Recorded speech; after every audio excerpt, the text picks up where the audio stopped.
Hello everyone, and welcome back to a brand new video. And today we are here for F1 Esports Challengers, round number 6 at the Spa circuit in Belgium.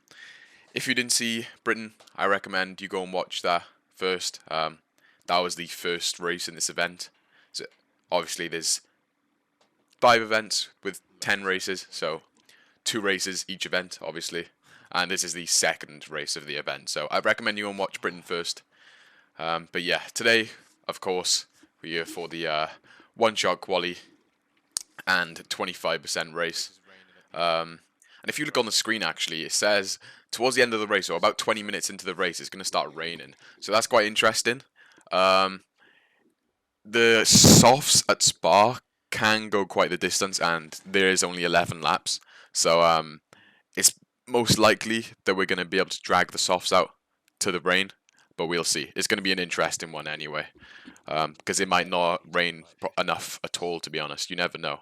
But yeah, come into this one-shot quali then.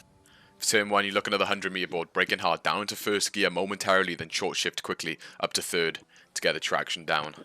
And now, it's a long wait before the next real corner, but of course, we have to go through Eau Rouge and Radion.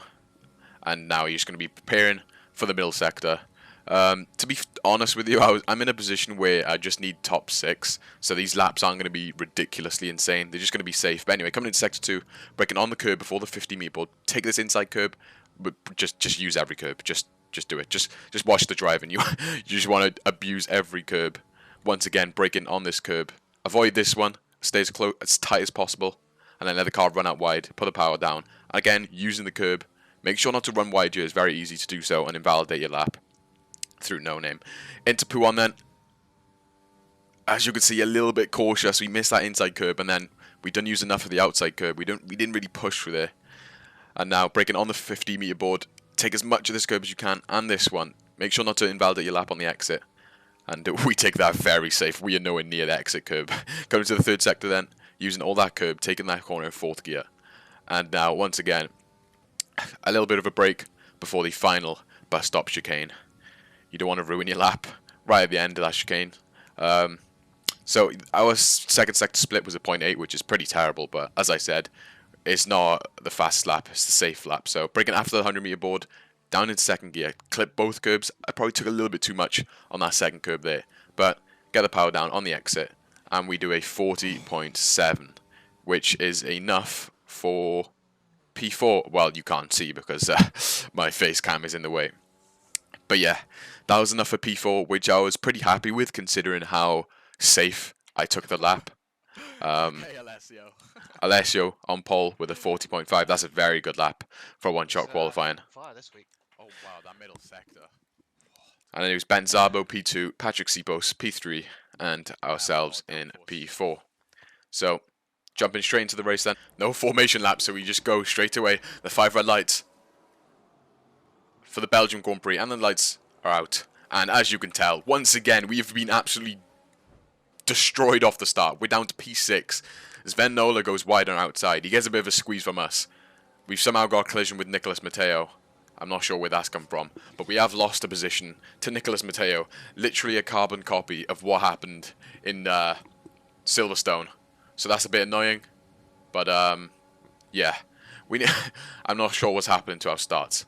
I don't understand, but it's a bit of a mess ahead of me. Cars go in too wide, and we can't really capitalize because they're just blocking the road. And once again, Matteo gets squeezed off a bit wide. We try and go for it, but as I said, we're trying to be safe. We need top 6. No, we don't need to go for glory here. So we backed out of that one. Once again, they're side by side, and we're trying to take advantage, but as you can see, it's just not going to happen. So we maintain our P5. We have to be careful with all this battling, because as you can maybe see in the distance, Alessio De Capo is pulling away, and Ben Zabo a little bit as well. So yeah, that battling's not done us any favours, because we didn't gain any positions as Patrick Sipos makes another mistake. But yeah, just like Silverstone, we just have to sim the slipstream train, save tyres, fuel, ERS, and wait for our opportunity to strike later on. It's definitely getting noticeably more overcast as well, Josh. Yeah. So, as you heard there from my engineer, and you can probably tell, it is getting a lot darker. On lap 6 of 11 then, the rain is coming at some point, but the question is whether it'll be too late.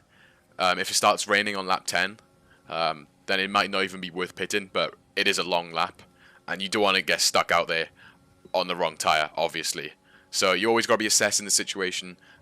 You can ask Jeff, but Jeff isn't the best help, to be completely honest. But he does give a general indication of when the rain is going to come. So if you know the rain's coming, always make sure you're asking Jeff for the information. And whether he says 10, 5 minutes, or any minute now, that definitely can help you. But yeah, we've just been patient sitting in this train. We haven't been able to conserve as much ERS as I would like, but I think that was because we were on a more straight line speed based setup. So we had quite a quick car in a straight line, but through the middle sector we were losing out a bit, and then we'd have to use a lot of ERS to make sure that we don't drop out of the DRS. So yeah, that's why ERS is not as high as I would like it to be. As we go for a weather report, which actually changes our camera. A few laps out, but it is coming. And Jeff says the rain's a few laps out, so yeah, it should be fairly soon, within the next few laps. We should see the first drops. But yeah, It's getting quite slippery already. moving on to lap 9, and as you can see, the rain started coming down. It's too My dry, engineer everyone else says. told me to come in for inters, Too dry, yeah? I think so, yeah. and I said it was too dry, By and next lap it could be too wet. my engineer was actually right. It's a long It lap. was definitely getting too wet. The track still did look dry, but it's a long lap, and we decided to just go in. We followed everyone else in as well. It would have been stupid to stay out another lap. It would have got too wet towards the end of the lap, and we would have been pretty screwed. So, yeah, we're all coming into the pits now, and I'm just praying that we don't get held. And we don't. So, a good pit stop. No one held us up from behind. And Patrick Sipo's actually got held because of the other Renault who came in, I believe. So, yeah, we got a free position on him. And now, as you can see, we are going to come out in P8. As you can see, Sven Nola stayed out on mediums, or he pit for mediums, and now he's jumped us. But the inters are going to become much faster than the mediums this lap, and we should get him. Something interesting to note, Alessio Di Capo actually pitted for mediums instead of inters.